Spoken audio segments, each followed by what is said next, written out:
In this video we will be replacing the battery from a FreeStyle Lite blood glucose monitoring meter. Before replacing the battery, turn off the meter.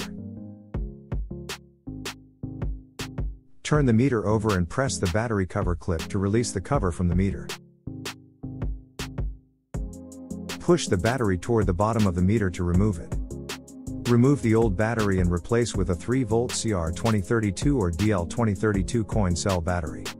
Replacement batteries can be found in most stores where batteries are sold. A link for the battery is included in the description section below.